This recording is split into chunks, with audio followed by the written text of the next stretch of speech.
Muy buen día para todos. Mi nombre es Alejandro Vela. En nombre de la Fundación Tequendama Horse Connection queremos dar las gracias a todos los participantes. Estamos cumpliendo la Masterclass número 71, donde hemos reunido una serie de especialistas y profesionales en diferentes áreas alrededor del mundo que han querido muy amablemente participar, compartirnos sus experiencias, su compromiso y su amor por la labor que desarrollan y lo que hacen en bien y en pro de la mejora constante. Estamos en una situación que nos ha impulsado a compartir cada vez más, a reunirnos, y es allí donde el doctor Galvis, quien es nuestro ponente del día de hoy, también es un gran honor, un gran orgullo, que he tenido la capacidad de formarme con él. Quiero que sea usted mismo, doctor Galvis, quien abra un poco el micrófono y nos cuente quién es usted y el motivo del cual está haciendo esta bella labor. Bueno, pues muchas gracias, Alejandro, por la presentación. Pues mi nombre es Juan Carlos Galvis. Yo soy médico del deporte con otro título que da la otra universidad, con especialista también en medicina de la actividad física y del deporte.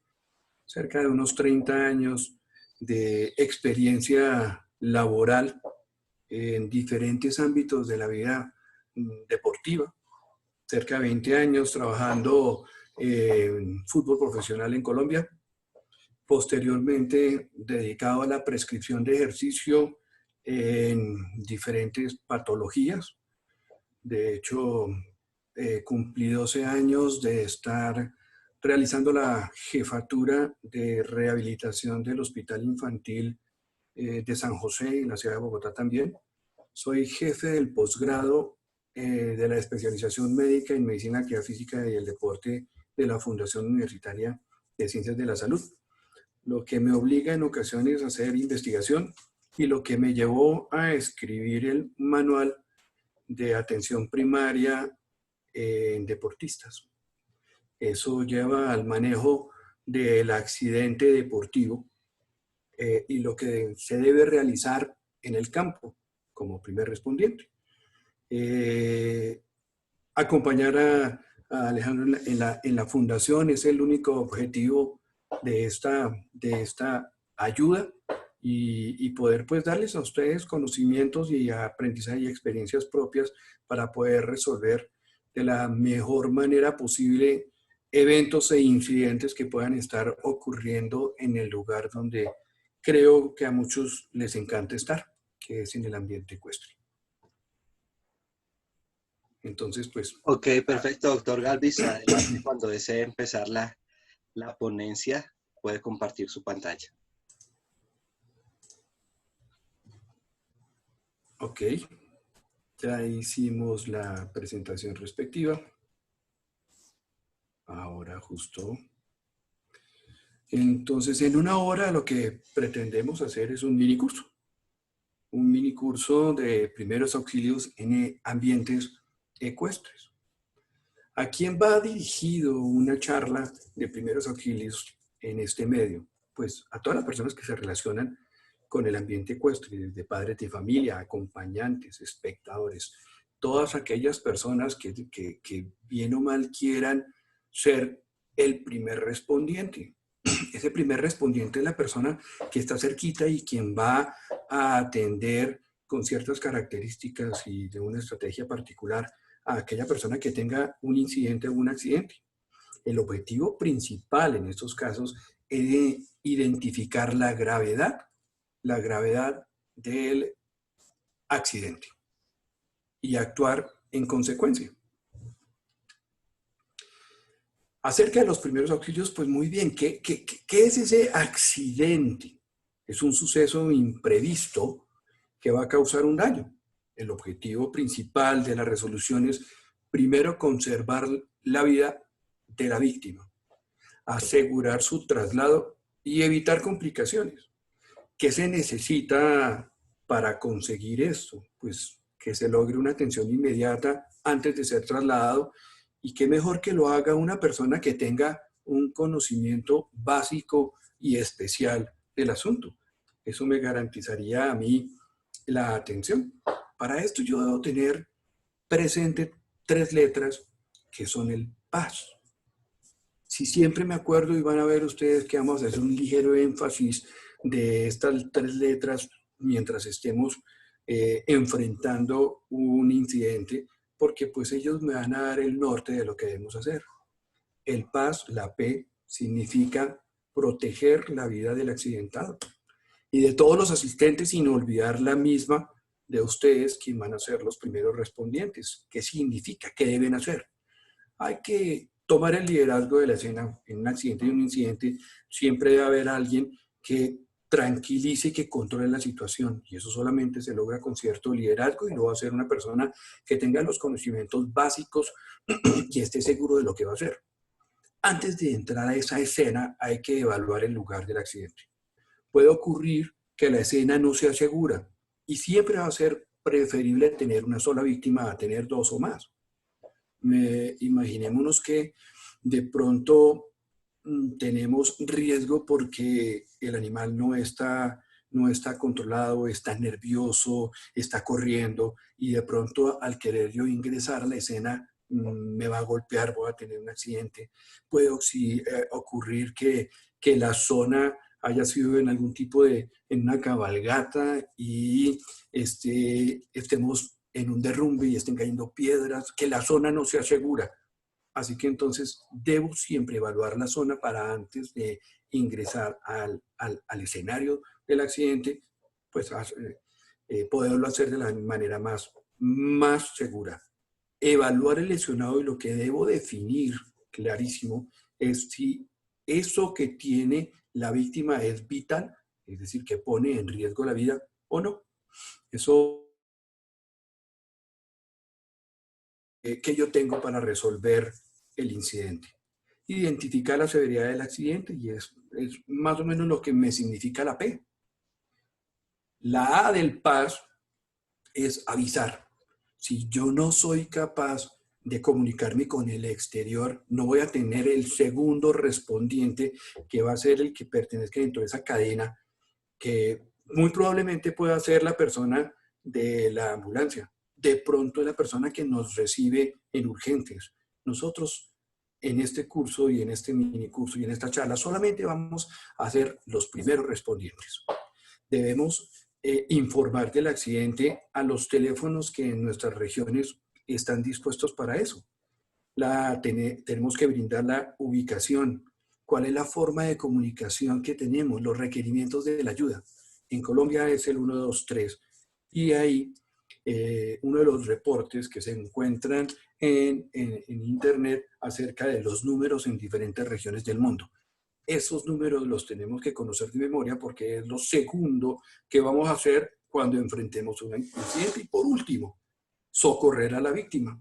Ahí sí ya vamos a poner en práctica todas las medidas de la ayuda que necesita la persona. Ese primer respondiente, que es lo que espero que terminemos siendo todos después de nuestra charla, es aquella persona que va a llegar primero al lugar del accidente, el primero, y está dispuesto a participar en la atención del lesionado. No necesariamente en el ambiente, pero tenemos que pensar que si queremos ser primeros respondientes, nuestra agenda del día se puede alterar. Puede ocurrir que debo hacerme cargo de una persona, no en ese momento, sino de pronto puede ser 1 hora, 2 horas. De pronto mi segundo respondiente es en la enfermería. De pronto soy sí. de primeros auxilios para ambiente ecuestre. Ese primer respondiente va a entregar su víctima al segundo respondiente, que puede ser en el lugar de urgencias.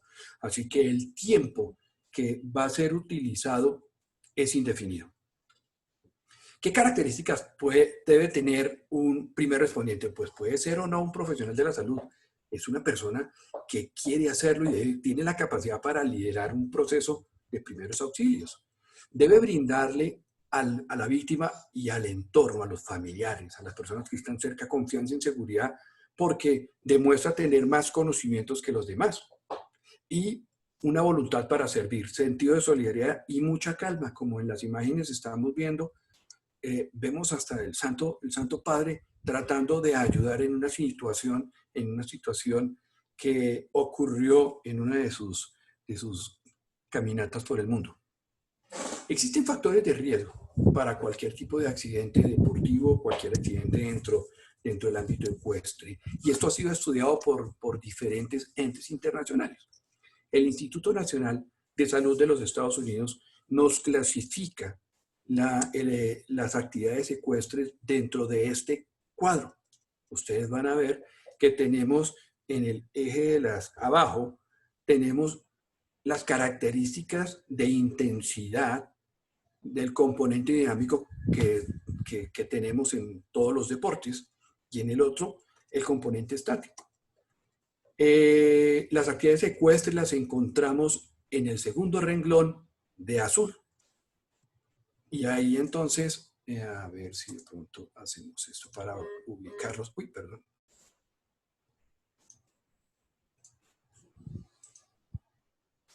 Aquí es donde encontramos nosotros a las actividades ecuestres. Tienen adicionalmente un asterisco y una más, y un signo de más, que significa que esta actividad tiene alto riesgo para colisión, golpes, y síncope, es esa pérdida del conocimiento que no es el desmayo, sino que yo pierdo el conocimiento por algún tipo de golpe o caída. Ya la tenemos clasificada, ya tiene ese riesgo, así que entonces tenemos que tener en cuenta lo que es esta actividad. El segundo punto, ya quiero ser yo un primer respondiente. Sabemos que hay unos factores de riesgo de esta actividad y pues tengo que conocer que muchos de los accidentes los voy a resolver yo con una inmovilización. Que lo que estoy buscando es dejar quieta, estable, algunos segmentos de nuestro cuerpo. Debe abarcar una articulación por arriba y una por debajo, pero siempre la zona más peligrosa, más riesgosa y con la que vamos a hacer cierto énfasis es nuestro cuello. Cómo debe estar, y por eso la imagen. Yo puedo hacer vendajes e inmovilizaciones duros, con soportes duros, blandos. Por ejemplo, puedo utilizar madera, yesos, plástico, inflables, muchas cosas. O puedo utilizar telas, gasas, almohadas. Yo puedo tener cierta capacidad para diseñarlos. Lo que yo estoy buscando inmovilizar. Pero eso ya está inventado. Entonces tenemos inmovilizador propios de cartón, que la verdad no son muy costosos. Unos que llamamos neumáticos, en los cuales lo único es que colocamos nuestro segmento corporal, lo inflamos y queda inmovilizado, y otros plásticos. Es decir, tenemos una gran cantidad de elementos para poder realizar una adecuada inmovilización. Pero pues no siempre contamos con esos elementos y vamos a tener que recurrir a otros elementos, como ya veíamos, cartones, elementos de madera y unos vendajes que me tengan que dejar el segmento completamente quieto. Los principios de cualquier inmovilización es, primero, el primer respondiente no debe intentar reducir la fractura ni la luxación. Puede ser que encontremos a una persona con el brazo viendo para el otro lado. Así la vamos a inmovilizar. Mantengamos lo más alineado posible la parte que estamos inmovilizando. Para evitar que se me hagan escaras y úlceras, voy a tratar de acolchar los sitios sobresalientes de la piel para evitar daño sobre la piel. En las fracturas de los huesos largos vamos a inmovilizar una articulación que esté por debajo y otra por encima. Aquí en la gráfica estamos viendo dos dibujos. Ustedes ven claramente aquí cómo el segmento que voy a inmovilizar es el antebrazo. Cuento con los mismos elementos que en esta imagen.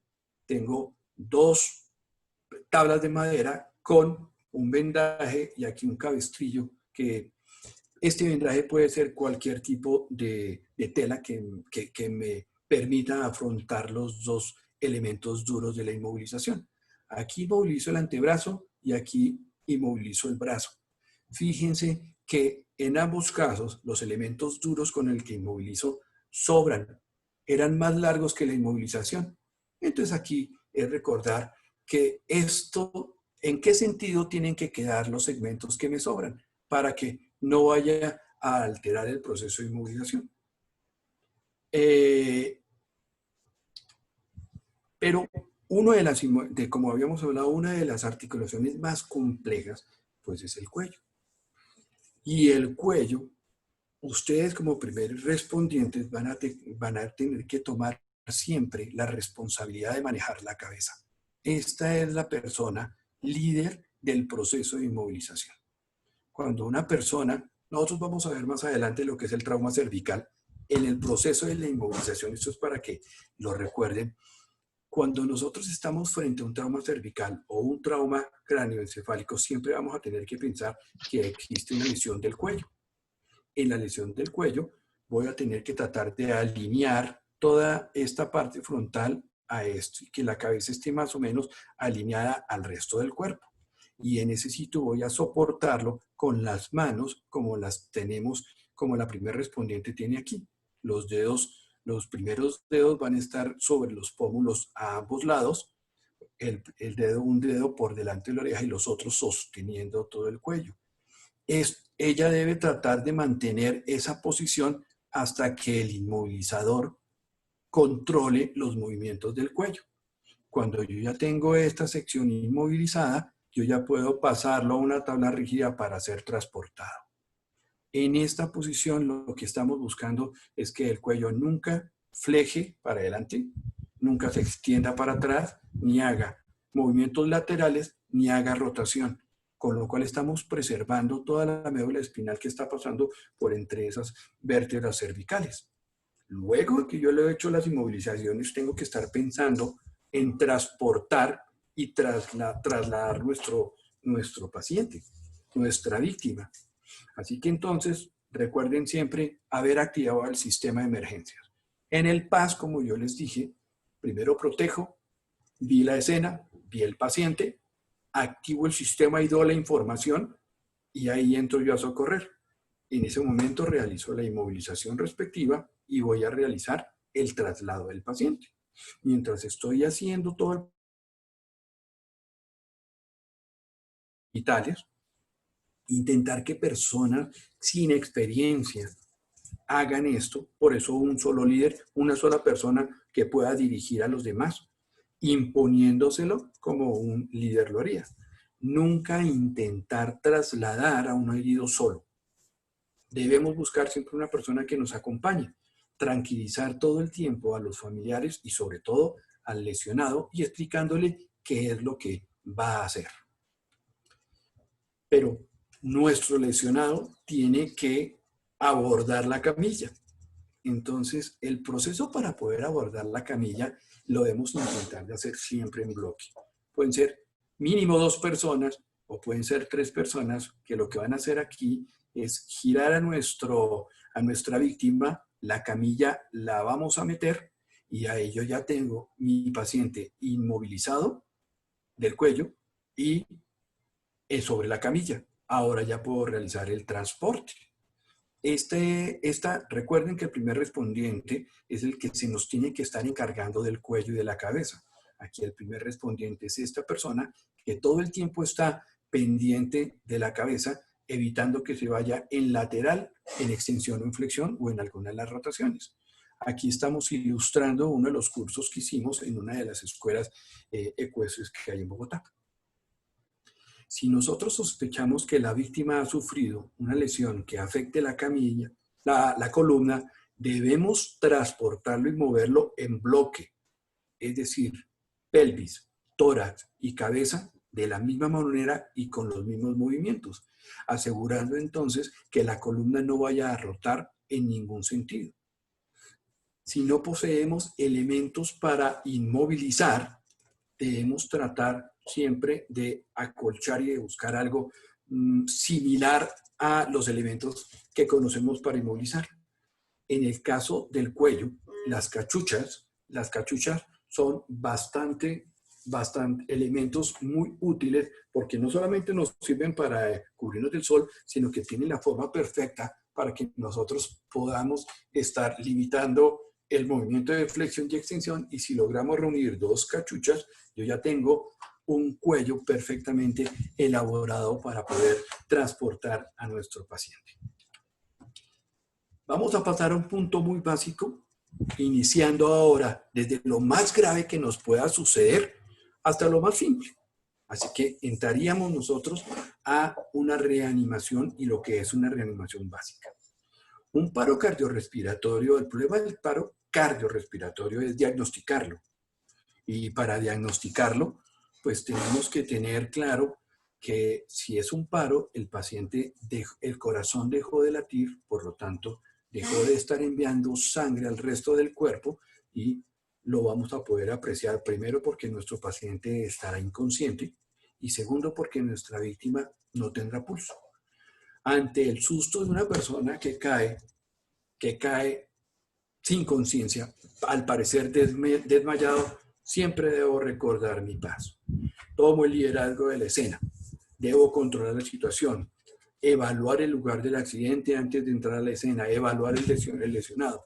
Si el paciente está inconsciente, puede ser una agresión vital, así que entonces debo realizarlo todo rápidamente. Identifico la severidad del accidente y definitivamente esta persona tiene problemas. Voy a activar el sistema de emergencia y voy a socorrerlo. Siempre voy a tratar de llegar hacia mi víctima desde cefálico, es decir, yo voy a tratar de llegar a la víctima por la parte de su cabeza. Voy a llamarlo primero por su nombre, si conozco el nombre. Si no, le voy a preguntar cómo se encuentra. No me contesta, sí, ¿cómo está? Y cuando yo llego a tener que tratar de determinar si la persona tiene conciencia o no. Y eso significa que lo voy a tener que tocar, lo voy a tener que mover y voy a tenerlo que agitar muy duro para ver si responde. Si el paciente no me responde, yo ya tengo una persona inconsciente. Y una persona inconsciente puede tener cualquier cosa. Entonces, yo siempre voy a atender a mis pacientes desde teniendo en cuenta dos cosas. ¿Está consciente o está inconsciente? Si el paciente está inconsciente, voy a intentar de determinar si tiene pulso o no. En el sitio donde yo pueda encontrar el pulso más fuerte es el pulso carotidio. Voy a irme en el lugar donde está aquí la señal y con los dos dedos de mi mano voy a tratar de hacer una presión para identificar si tiene o no tiene pulso. Si resulta que en 10 segundos no he notado el pulso, fíjense que yo voy a hablar de la presencia o no de pulso. No le voy a tomar la frecuencia cardíaca. Voy a verificar si tiene o no pulso. Es decir, que si hay una expansión de la arteria carótida, tiene pulso. Si no hay, no tiene pulso. No encuentro pulso, así que entonces en ese mismo momento tengo yo identificada la severidad del accidente y voy a activar el sistema. Hay que activar el sistema diciendo que tengo un paciente inconsciente, un paciente sin pulso y que es un paciente que posiblemente está en paro y que requerimos una ayuda, una ambulancia, en este caso medicalizada. Ya cuando yo ya he avisado al sistema la gravedad del asunto y tengo mi paciente, debo entrar inmediatamente a socorrerlo. En este caso, fíjense que las imágenes me están mostrando que yo estoy tratando de despertar y que el paciente me conteste. No me contesta el paciente. Si yo estoy solo, voy a hacer la llamada para activar el sistema. Si estoy acompañado, voy a pedirle el favor de una manera impositiva a una persona que llame al teléfono de emergencias y avise que tenemos una persona en paro cardiorrespiratorio y que necesitamos la ayuda. No olvidarnos de decirle en el lugar en que estamos y recordarles el teléfono desde donde llamamos para que ellos se puedan comunicar con nosotros. En ese momento voy a entrar al proceso de reanimación básica. Sabemos que lo que va a mantener la vida y la sobrevida de nuestro paciente son las compresiones cardíacas. Vamos a realizar entonces, nos vamos a acordar 30 compresiones. 30 compresiones. ¿Dónde? Aquí está el punto. Vamos a ver el punto. ¿Dónde se coloca? Ustedes están viendo aquí. Entre las dos tetillas, en la línea media. Aquí nosotros vamos a colocar el talón de la mano y nos tomaremos la otra mano para hacer la presión. Voy a colocar mis codos completamente extendidos. Este es el lugar en donde yo debo hacerlo, entre las dos tetillas. Resulta que mi paciente es una mujer ya de edad. Es probable que este punto de referencia no esté en el lugar adecuado, así que entonces yo voy a tratar de ubicar la boca del estómago, exactamente la apéndice xifoide. Voy a colocar dos dedos aquí y en ese punto voy a colocar el talón de mi mano. La otra mano la agarro de esta manera y me apoyo muy bien mis rodillas. Las rodillas van a quedar a la altura de los hombros y todo mi cuerpo y el peso de mi cuerpo es el que va a permitir deprimir el pecho de 5 a 6 centímetros. Voy a permitir que regrese a su estado normal el tórax y voy a realizar de 100 a 120 compresiones por minuto. Eso significa 30 compresiones cada medio minuto. Un descanso y repito cada 2 minutos exactamente lo mismo. Recuerden entonces, ¿cómo hacer las compresiones? Las manos las vamos a colocar sobre el esternón, en la línea entre los dos pezones. Las personas que manejen la mano derecha van a colocar su mano derecha, los zurdos la izquierda, van a unir sus manos, los brazos completamente perpendiculares y dejan caer el peso del cuerpo. Van a deprimirlo 5 a 6 centímetros, significa que hay una gran deformidad del tórax, porque recuerden que lo que yo estoy tratando de hacer es comprimir el corazón para que sea capaz de bombear la poca sangre que le llega. Él se va a llenar una vez lo soltemos y permitamos que el tórax regrese a su estado normal. 30 compresiones voy a estar realizando a una frecuencia de 100 a 120 compresiones por minuto. Descansamos y repetimos el ciclo. A los 2 minutos voy a detenerme y voy a revisar su pulso. Si existe pulso, las compresiones fueron efectivas y debo colocar a mi paciente en posición de seguridad. Si no existe pulso, sigo con la maniobra de compresiones para poder mantener el flujo sanguíneo principalmente cerebral. Una vez yo termino, voy a colocar en esta posición a mi paciente cuando yo le encuentre el pulso. Entonces, asegurar la escena.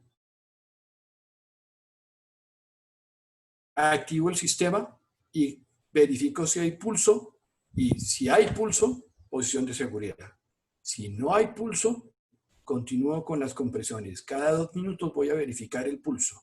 Y si no hay pulso, continúo con las compresiones hasta que nos llegue un segundo respondiente que seguramente debe llegar con un desfibrilador para poder colocar el desfibrilador a nuestro paciente, pero eso ya está a cargo de nuestro segundo respondiente. Estas situaciones que son muy graves y que salvan la vida son muy raras. Menos mal no tendremos que estar muchas veces y mucho tiempo con esta serie de pacientes. Pero eso es lo que nosotros tenemos que hacer. Ahora, fuera de ser el evento más grave que nosotros tengamos, pues tienen otra serie de circunstancias que llamaremos traumas vitales. Estos traumas vitales son los que ponen en riesgo la vida de nuestros pacientes. Trauma craneoencefálico, el trauma cervical, un trauma de tórax, el abdominal y el de columna. Para todos ellos, nosotros nunca vamos a olvidar el PAS, que debemos tomar el liderazgo de la escena, controlamos la situación a todo el mundo, evaluamos el lugar del accidente, evaluamos el lesionado, definimos si esto es vital o no. En estos casos, seguramente el trauma es vital. Muy frecuente un trauma craneoencefálico por caídas desde el caballo, por golpes que podemos tener. Y traumas cervicales, trauma abdominal y trauma de columna, todos los vamos a valorar como si fueran vitales. Así que identificamos que estos traumas me ponen en riesgo la vida, voy a llamar inmediatamente a emergencias y comenzamos la parte de atención, que es lo que estamos aprendiendo. Siempre recordar que llamamos a nuestra víctima, si no me responde, voy a tratar de agitarlo y moverlo. Si no me responde, mi paciente está inconsciente y siempre voy a seguir un camino diferente. ¿Qué es un trauma craneoencefálico? Pues es el golpe de la cabeza. Nosotros siempre vamos a sospechar que una persona que tiene un trauma craneoencefálico tiene un trauma cervical. Y yo voy a buscar proteger todo movimiento del cuello para que no tengan secuelas después del accidente. Normalmente tenemos casco. Si tiene casco, no lo vamos a retirar. El segundo respondiente es el encargado de verificar la magnitud del problema del cráneo. Nosotros, como primeros respondientes, no retiramos el casco. debido a que en muchas ocasiones ese casco es el que está estabilizando la fractura, si tiene fractura craneal. Entonces, debemos dejarle el casco y esperar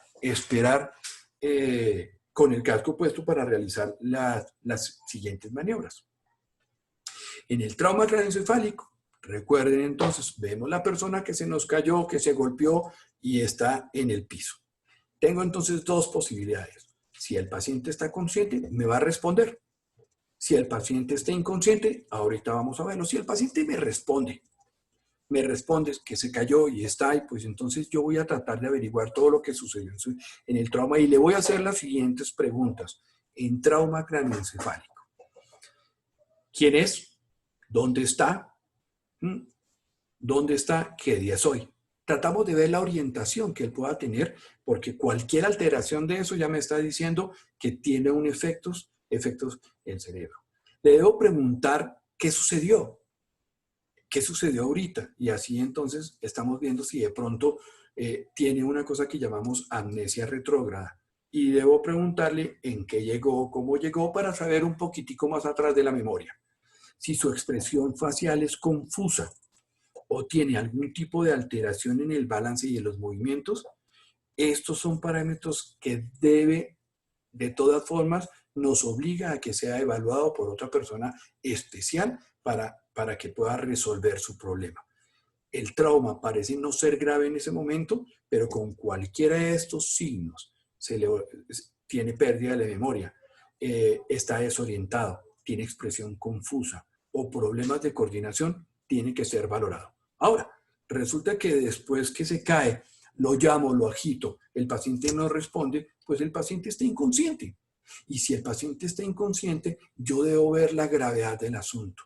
Entonces, debo recurrir a lo que vimos anteriormente. Voy a buscar si tiene pulso. Si el paciente no tiene pulso, tengo que entrar a hacer una reanimación y las compresiones que ya vimos cómo se hacen. Recuerden dónde van las manos, los codos extendidos, solamente tiene que ser el peso del cuerpo, nunca doblar los codos. Eso me tiene que formar entre 5 a 6 centímetros el tórax y hacer 30 durante 2 minutos, a un ritmo de 120 compresiones por minuto. Una vez termino mis 30 compresiones, descanso y retomo. A los 2 minutos vuelvo a tomar el pulso. En el paciente en el cual no encontré pulso. Recuerden que el pulso solamente lo voy a medir durante 10 segundos. No tomo frecuencia cardíaca solo si hay o no hay pulso. En estos pacientes que están inconscientes pero que tienen pulso, debo imaginar que él tiene un trauma cervical. Y ahí es donde el primer respondiente debe fijarle la cabeza y tratar que no haga ningún movimiento, buscar la forma de inmovilizar el cuello. Ideal que lo podamos inmovilizar con un cuello. No tenemos cuello, veamos la solución de las cachuchas, con sus viseras podemos inmovilizarlo. No tenemos cachuchas, veamos si de pronto con una toalla e impedimos que él me haga las flexión, extensión, los movimientos laterales y las rotaciones. En ese momento, inmovilizar el cuello, tenemos que dar la posibilidad de transportarlo y trasladarlo. Entonces, solo lo vamos a trasladar con una camilla rígida, de la manera rápida como lo vimos, siempre manejándolo en bloque, haciendo que él entre a la camilla de la manera como lo vimos y movilizándolo seguramente colocándole todos los arneses que traen las camillas rígidas. Supongamos entonces que el paciente no tiene el trauma cráneoencefálico, pero tiene un trauma cervical. El paciente, la víctima, está en el campo. Yo hago uso del paso. Me voy entonces al lugar donde está, me acerco, revisé la escena y le comienzo a preguntar al paciente quién es, dónde está, cómo está. Me responde a todo lo que vimos antes, me responde bien. Le debo preguntar en el trauma cervical si puede sentir las manos y los pies, si puede moverlos. Y si puede mover las manos y los pies, a ver si de pronto puede mover los hombros, que si puede mover las rodillas y las caderas. Entonces yo estoy diciendo, por el momento el proceso inflamatorio y la lesión que tenemos no está comprometiendo de manera severa toda la médula, pero yo debo seguir protegiéndola porque el proceso inflamatorio se va a ir aumentando y los síntomas los voy a ver y los signos los voy a comenzar a ver en las horas siguientes. Le voy a preguntar si tiene dolor de cabeza o cervical, si tiene espasmos y comienzo a verificar si de pronto tiene algún tipo de herida que esté botando sangre, poco, mucho, si de pronto por ahí más bien sale saliva o algún tipo de saliva. Recuerden que en el cuello, por el cuello nos pasa la vía respiratoria y la vía digestiva, así que perfectamente puedo tener un compromiso de esos dos sistemas y teniendo una herida puedo tener salidas de los líquidos que normalmente están en otros sistemas. Si resulta que el trauma cervical es de alta energía, muy fuerte, el golpe fue muy duro, siempre voy a sospechar mi trauma cervical. Activo el sistema, inmovilizo y espero que me llegue la ayuda para poderlo trasladar y transportar. Nunca trasladarlo ni transportarlo solo. Ahora pensemos que nuestra cabeza y nuestro cuello están bien, pero tengo un trauma de tórax. ¿En qué consiste el trauma de tórax? Pues bueno, un trauma sobre todo el pecho o la espalda. Puede ser abierto o puede ser cerrado. Yo voy a estar mirando muy bien a mi paciente y voy a evaluarlo. En el PAS, al finalizar del PAS, me dice evalúelo, identifique qué tan grave es la lesión de nuestra víctima. En el tórax pasan todas estas cosas que estamos viendo en este sentido.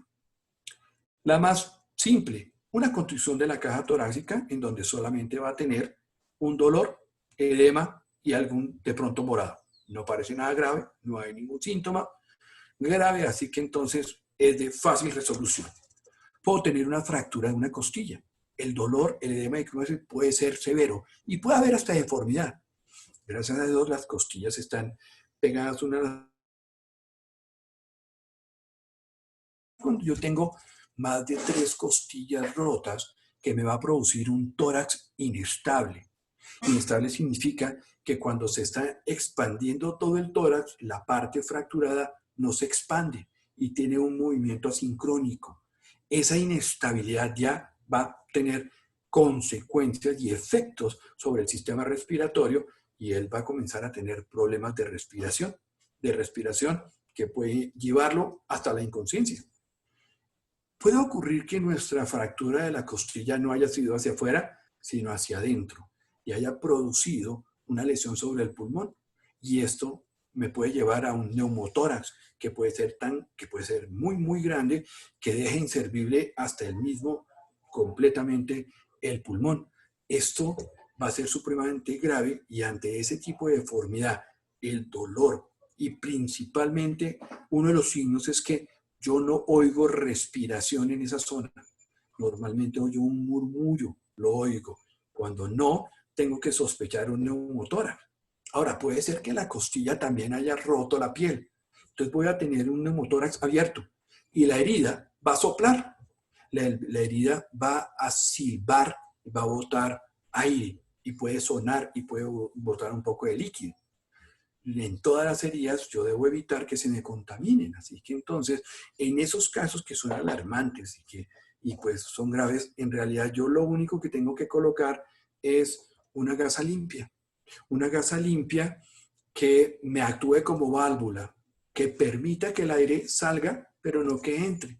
Así que entonces voy a adosar esa gasa a la piel cubriendo la herida, fijándola probablemente con esparadrapo en 3 de sus lados para permitir que el aire salga por el lado que no tengo el esparadrapo. Y fíjense que esa es una solución a ese tipo de lesiones tan graves.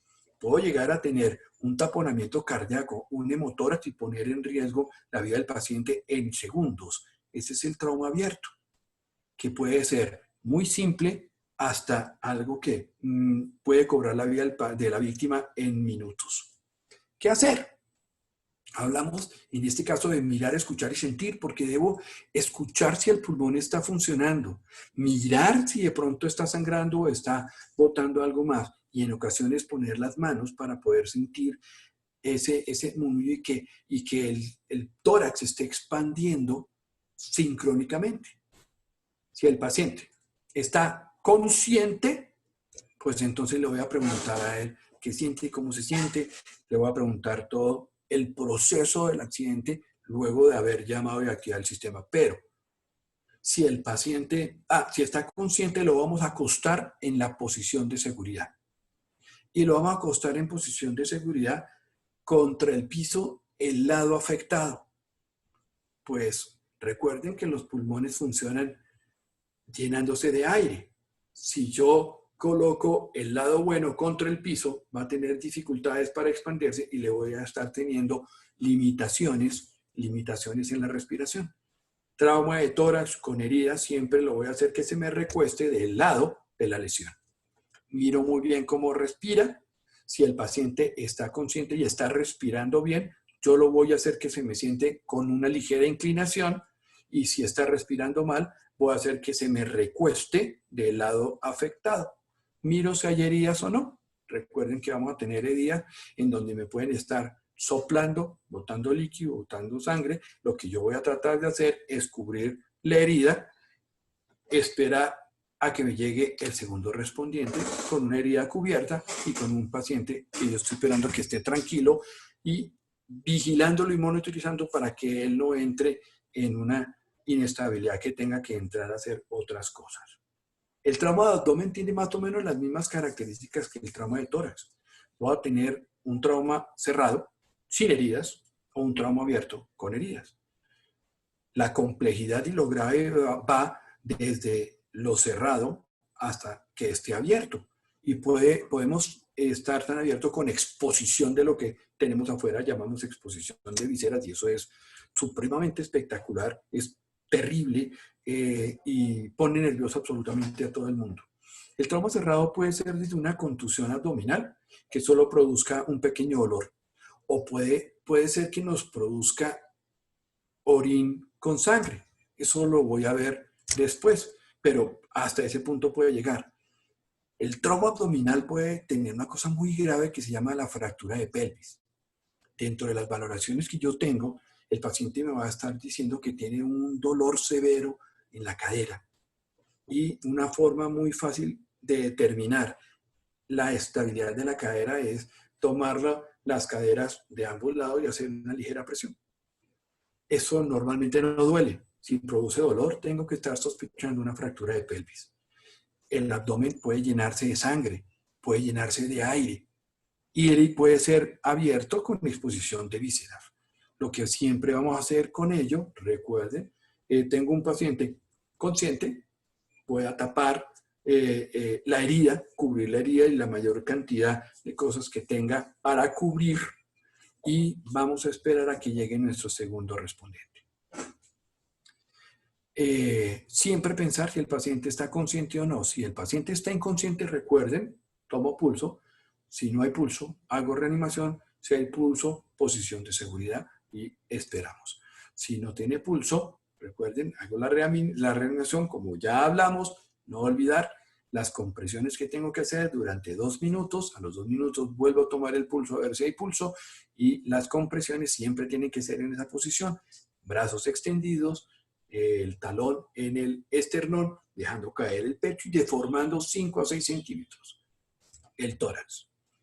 Si tenemos entonces nuestro paciente exactamente igual que el tórax, si hay heridas o no hay heridas, si el paciente respira bien o no respira, si está consciente nos va a dar una gran información, pero va a estar muy nervioso porque si hay heridas, si tiene algo expuesto, él va a creer que está a punto de morirse, puede ser, pero nosotros vamos a estar tranquilizando a nuestro paciente y poniéndole en una posición de seguridad y cubriendo la herida, mientras nos llega el segundo respondiente.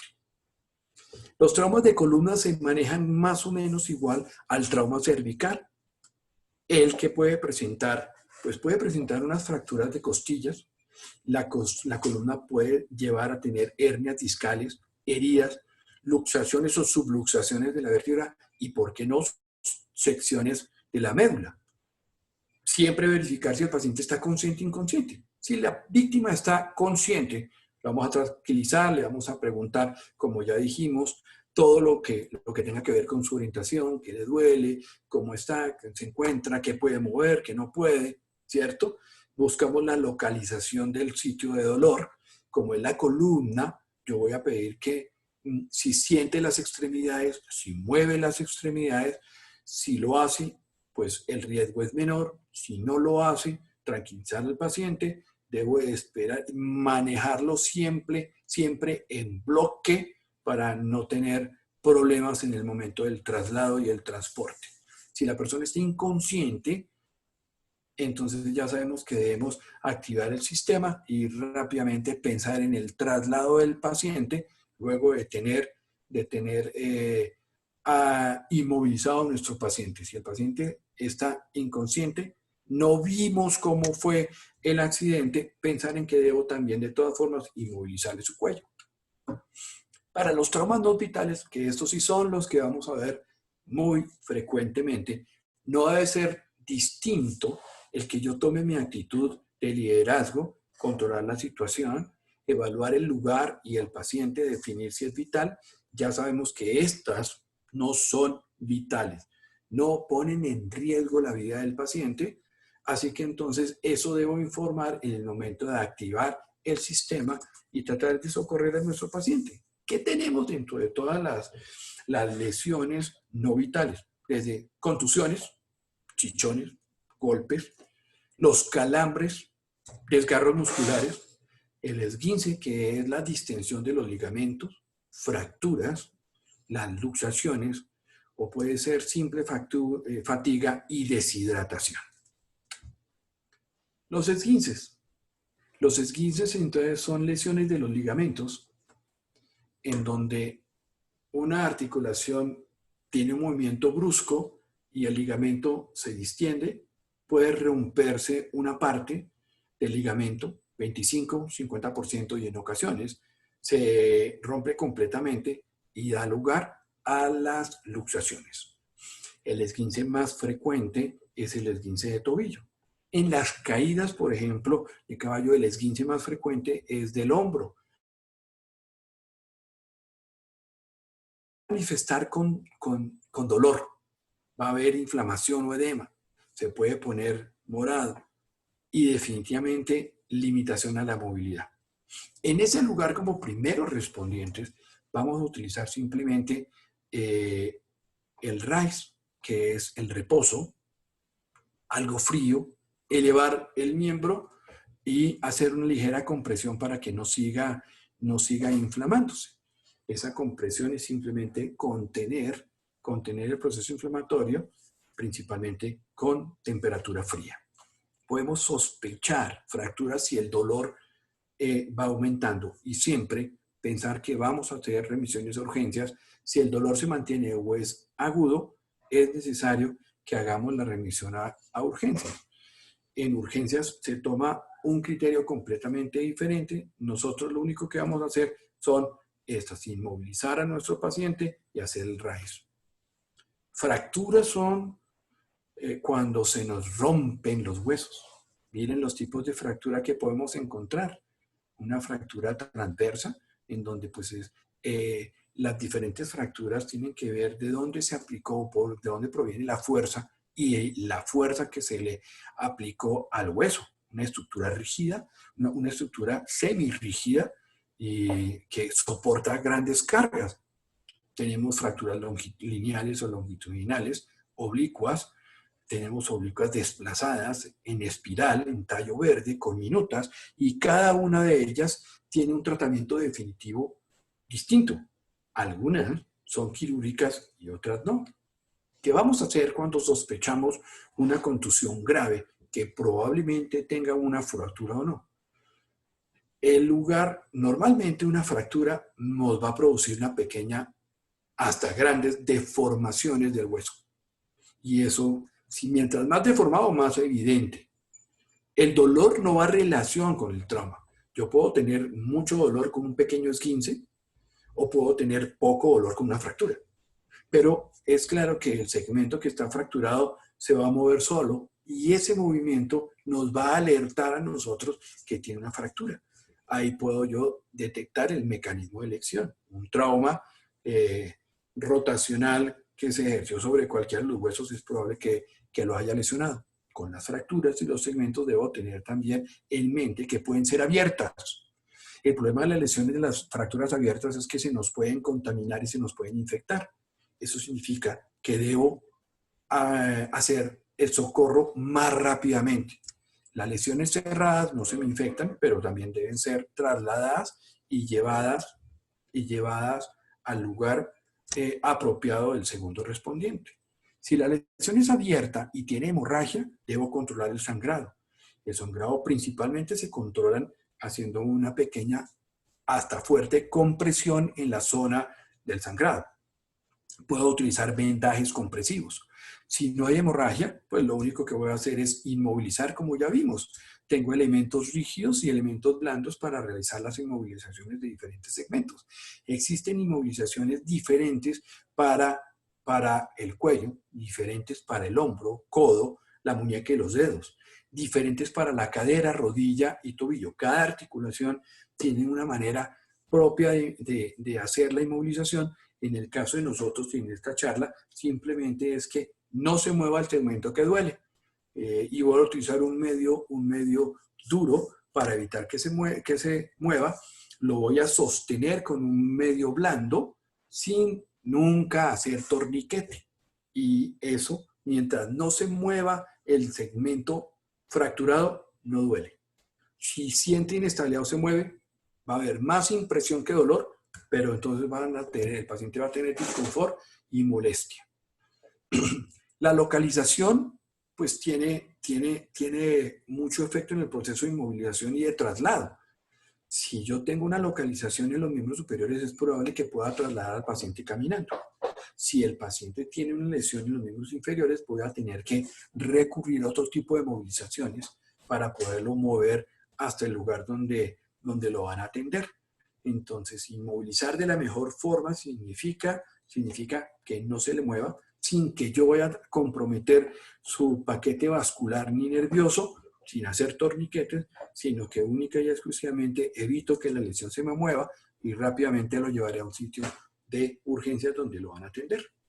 Otras cosas que nos pueden suceder son esas convulsiones, y vemos que esas convulsiones están dadas en personas que normalmente ya saben que convulsionan y que pueden tener algún tipo de síndrome convulsivo o epilepsia.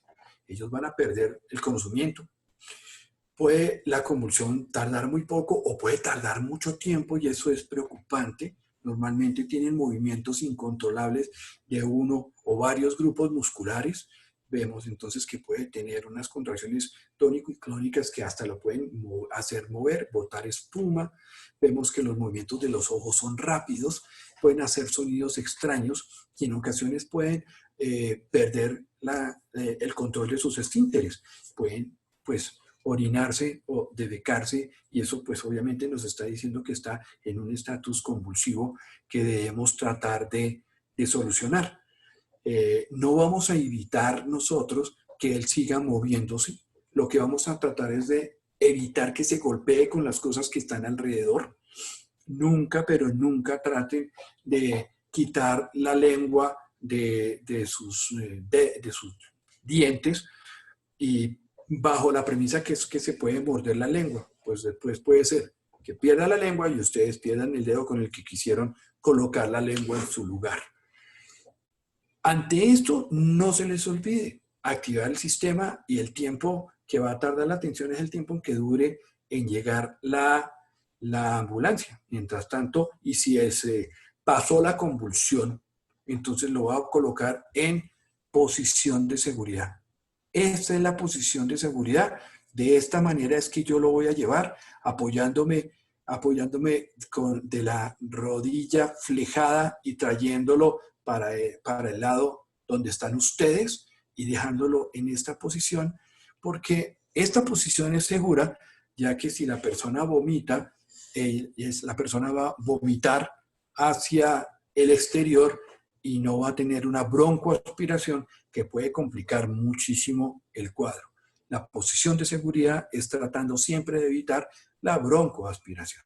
Y esperamos que llegue nuestra ayuda o nuestra ambulancia.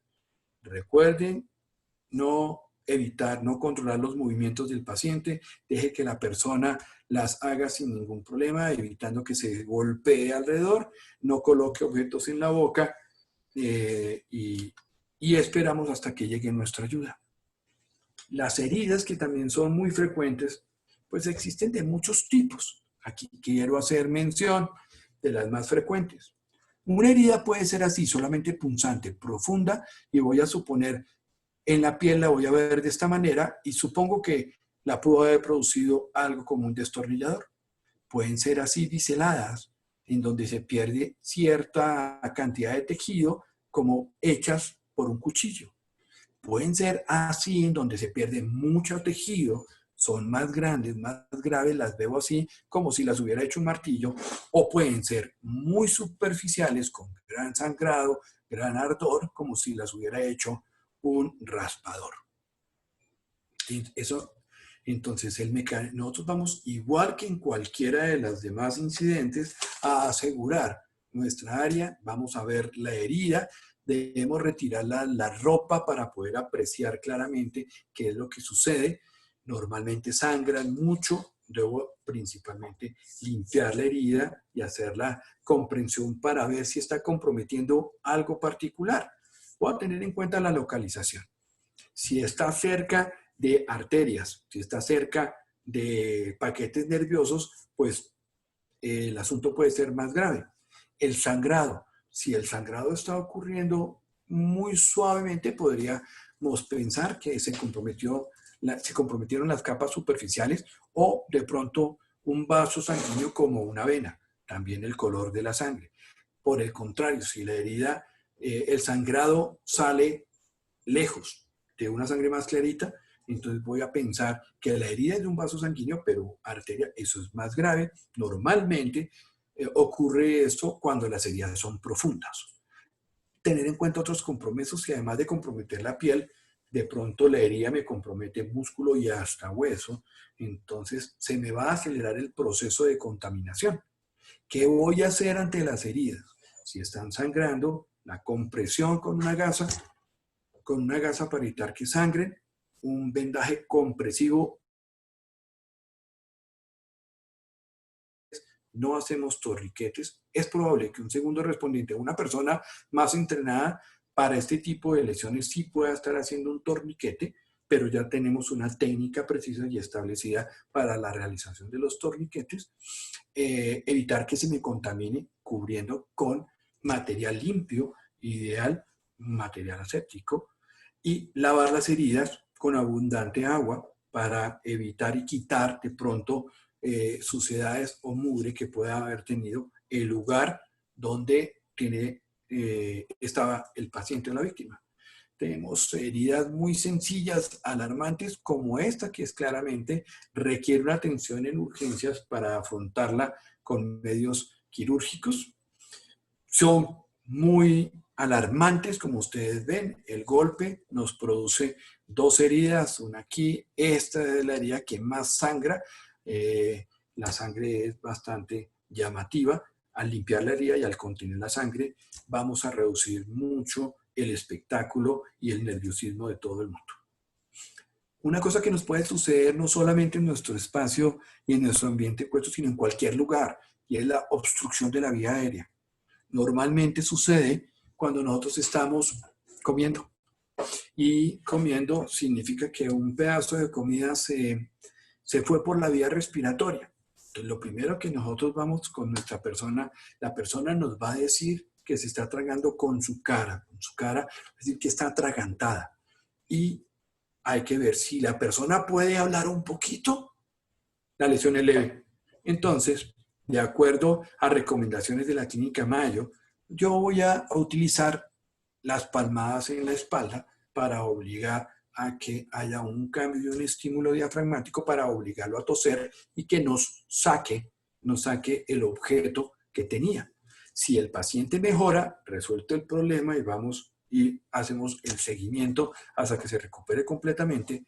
Si no mejora, pues entonces pensamos que la vía aérea está muy bien obstruida. Si la víctima no puede hablar, supongo que es grave, y voy a realizar la maniobra de Heimlich. Es una maniobra de hace mucho tiempo que da muy, muy buenos resultados. Este amarillo son ustedes, tengo la persona que tiene obstruida la vía aérea, se van a hacer en la parte de atrás. La rodilla aquí, él debe estar colocando una de sus rodillas entre las piernas porque de pronto la víctima se va a desmayar y se irían los dos al piso. Por ejemplo, la pierna izquierda con la rodilla la va a estar metiendo y apoyando entre las piernas y la pierna derecha está tratando de soportar el peso. Lo más importante es que la mano derecha de esta persona va a cerrarla con el puño, metiendo su pulgar dentro de los dedos y colocando en la boca del estómago por debajo de las costillas la mano, pasando la otra mano sobre ella y voy a hacer una presión súbita y fuerte. Y fuerte. Si no da resultado, tengo hasta 5 veces la posibilidad de sacar la obstrucción. Pensar que la primera vez debe ser la parte mucho más fuerte, porque de ahí en adelante se va a proteger un poquito la víctima. La primera tiene que ir con todas las ganas que ustedes tengan, un apretón muy fuerte sobre esa zona, obligándolo a que expulse el objeto que está obstruyendo su vía aérea.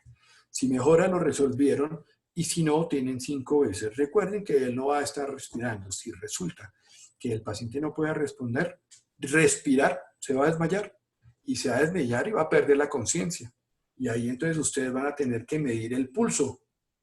Van a tener que medir el pulso para poder determinar si tienen o no que hacer una reanimación cardíaca con las compresiones que ya sabemos. Si el paciente está en el piso, si la víctima está en el piso, yo puedo hacer casi lo mismo en la maniobra de Heimlich, colocando como si fuera la reanimación cardiovascular, pero colocando el talón del puño en el mismo sitio, aquí en este sitio, y haciendo la presión muy fuerte. Él está en el piso para que pueda salir y expulsar el objeto que está obstruyendo la vía aérea. Maniobra de Heimlich. Por último, un botiquín. Los botiquines pueden ser tan simples como este tamaño o tan complejos como estos, pero adentro deben contener las cosas que nosotros sabemos usar. De nada sirve tener muchas cosas que nosotros no sepamos. ¿Qué debe tener un botiquín siempre? Pues, qué bueno que tenga una guía de primeros auxilios. De pronto, la lista de teléfonos de emergencia, una libreta de apuntes, lapiceros, una manta, una linterna, pilas para la linterna, un silbato, de pronto hasta nevera portátil. Algunos tienen camillas, vasos desechables, tijeras, jabón, bolsas rojas en donde voy a botar todo aquello que se contaminó con la sangre. Las bolsas verdes, paquetes fríos y geles antibacteriales. Y hay una gran cantidad de recomendaciones de la cantidad de cosas, cantidad de cada uno de ellos que debe hacer. Pero nuestro botiquín, el que ustedes siempre tienen que tener en mente, es aquel que tiene tijeras. Esas tijeras son tijeras romas, porque lo que yo estoy pensando cortar son la ropa de los pacientes que de pronto tengo dificultad y tengo que abrir el pecho, en la herida tengo que romper el pantalón, pues en vez de ser tan drástico, la tijera me sirve también para cortar el esparadrapo, para listar las bolsas de hielo. Voy a tener linterna y pilas. Bolsas rojas para los desechos que tuvieron contacto con sangre. Una botella de agua, un gel antibacterial, que ahorita lo estamos utilizando bastante, curas, micropor, apósitos, es decir, toalla higiénica. Ellas tienen la bondad de ser asépticas y, segundo, absorber una gran cantidad de sangre. Me sirve perfectamente para las heridas que están sangrando mucho. Un condón me sirve como caucho o como recipiente para llenar de agua y poderlo enfriar, o para llenar de hielo y poder enfriar al paciente. Gasas precortadas, algodón, los aplicadores, bajalenguas, guantes que debemos utilizar todo el tiempo, esparadrapo, vendas elásticas, alcohol, agua oxigenada, solución salina oftálmica para las heridas o accidentes que tenga en los ojos y yo pueda estar realizando un lavado con abundante solución salina, la vaselina en algunos de los casos de las heridas que están sangrando. Yo puedo coger un poquitico de vaselina, colocar en la herida y me deja de sangrar porque la vaselina es hemostático. Manejar para el dolor acetaminofeno y ibuprofeno, un gel antiinflamatorio, un pañuelo triangular para poder hacer una inmovilización tipo cabestrillo, el collar de Filadelfia, que es exactamente el que yo debo utilizar para el cuello, y para aquellos heridas en el cuero cabelludo, que en la cabeza, pues yo puedo poner una gasa, pero un gorro de baño me queda perfecto, me comprime, me va a mantener en su sitio la gasa que yo puse en el cuero cabelludo. Esto es un mini curso y una pequeña introducción de lo que puede ser un curso de capacitación en atención primaria al deportista. Nosotros realizamos diferentes niveles de capacitación, luego que fuimos los autores del libro de atención primaria al deportista. Entonces, eso es todo lo que yo quería compartir con ustedes hoy. Muchísimas gracias y pues quedo a disposición de ustedes. Vale, doctor, muchísimas gracias, de verdad, completamente claro. Y bueno, antes de pasar a esa parte de preguntas, me gustaría saber quienes deseen contactarlo, quienes deseen tomar esos cursos. Ya la mayoría de los que están acá les he enviado la presentación, donde están también sus datos para que lo contacten. Pero quisiéramos saber un poco más, ¿vale? Quisieran saber un poco más de qué, Ale. De los cursos que está dictando. Ok. Los cursos que nosotros dictamos, ahí en la información, pues nosotros tenemos tres niveles de complejidad en los cursos para ser primer respondiente. Y el nivel 1, vamos principalmente a cómo enfrentar el accidente y poder llegar sin que nosotros compliquemos el cuadro. En el nivel 2, el tamaño del botiquín ya nos indica que somos capaces de hacer algo más. La cantidad de cosas que yo tengo en un botiquín es porque yo sé exactamente para qué me sirven. Y el nivel 3 es para ese botiquín grande que ustedes ven, en el cual yo puedo mantener una reanimación cerca de unos 20, 30 minutos, en donde yo puedo hacer inmovilizaciones casi como un segundo respondiente y puedo ya adelantar un poco más en el manejo de las heridas. Transportes y traslados seguros, y pues sí, tienen diferentes tiempos. El curso completo de nivel 1 son 4 horas, el nivel 2 son 12 y nos echamos 20 horas para el último nivel porque ahí manejamos casos especiales. En el último nivel se nos presentan los casos y vamos a ir aprendiendo cómo los vamos resolviendo. Cualquier duda y cualquier cosa, pues para poder hacer el nivel 2 debemos tener certificación del nivel 1 y para poder hacer el nivel 3 certificación del nivel 2. Este proceso lo hemos llevado poco a poco en el Instituto de Recreación y Deporte de Bogotá, en donde las personas que nos ayudan y que nos colaboran en la ciclorruta y en la ciclovía, todas están entrenadas en esto y el líder le gusta que las personas que estén atendiendo, autorizando en un parque, cualquiera de los que sea, o en los campos deportivos y sus entrenadores, tengan por lo menos un nivel básico de atención primaria en deportistas. Eso es acerca del curso, todos basados en el libro que escribimos. Ok, perfecto, doctor. Vamos entonces a dar inicio a las preguntas. Tengo acá algunas que me han escrito en privado, por no tener el audio disponible. Entonces, una de ellas dice que además de no tener pulso, tampoco respira. ¿Cuántas compresiones se hacen? ¿Cómo se intercala con la respiración si solo se cuenta con un primer respondiente? Bueno, pues nosotros hacemos todo nuestro aprendizaje dependiendo de los consensos internacionales. En el último consenso se modificó la profundidad y se modificó eso de las respiraciones de salvación. Ahora solamente pedimos que nosotros hagamos las compresiones bien hechas porque la relación con la sobrevida está prácticamente sembrada con las compresiones. el problema de ventilación, al parecer, no nos mejora la sobrevida. Lo que nosotros queremos tener es paciente.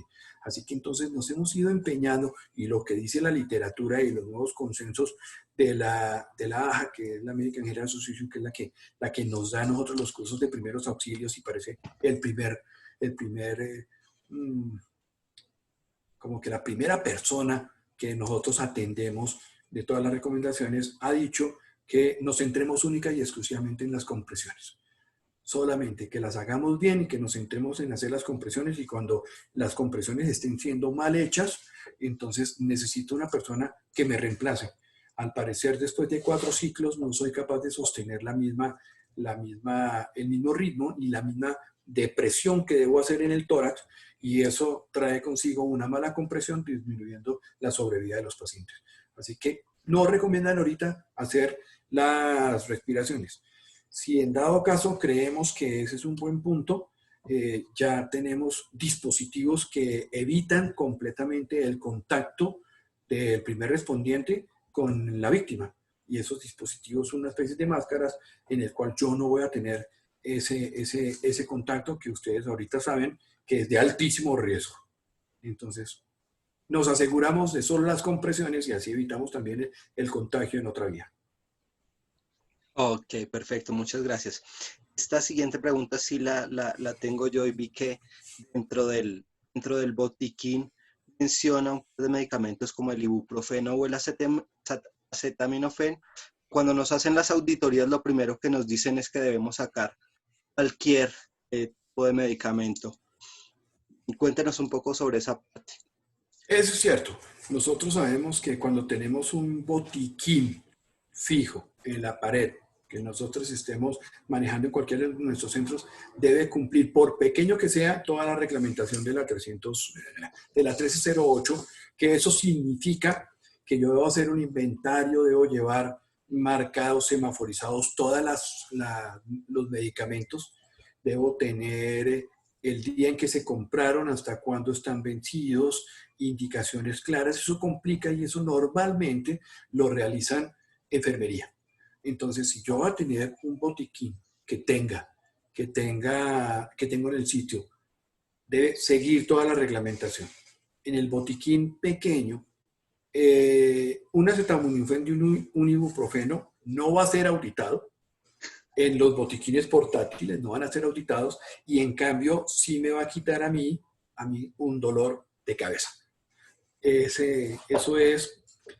Recuerden que si yo estoy pensando algo de severidad y que voy a trasladar, y que de pronto mi paciente, mi víctima, va a ser operada por la fractura, por la luxación, yo no le voy a dar ni agua. ¿De acuerdo? Porque me va a retrasar la atención definitiva. Me explico. Un paciente que llega, que yo le voy a tener que poner anestesia para poderle reducir una fractura, y hace 2 horas en el lugar donde estaba le dieron agua y un ibuprofeno, el anestesiólogo va a preferir esperar otras 3 horitas antes de que de pronto me vomite y me broncoaspire. Entonces, nosotros, si creemos que en el lugar donde lo vamos a llevar le van a hacer un tratamiento quirúrgico, le van a poner anestesia, prefiramos no darle nada a nuestro paciente por vía oral. Ok, perfecto. Ahora, alguien que quiera hacer alguna pregunta o interactuar, este es el momento para que hagan sus preguntas.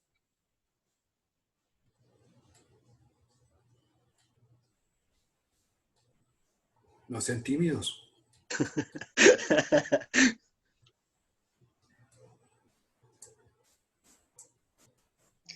Bueno, hola doctor, mi nombre es Itzel Sierra y yo sí quisiera, más que una pregunta, el poder aportar algo que a nosotros constantemente nos dicen, que obviamente, y yo creo que debemos de tener súper claro, vale más la vida que la estética.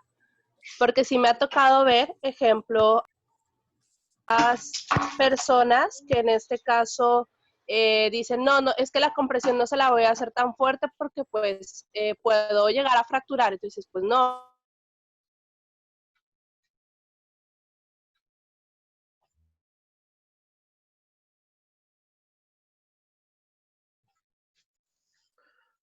Hola, hola, Itzel. Itzel, ¿me escuchas?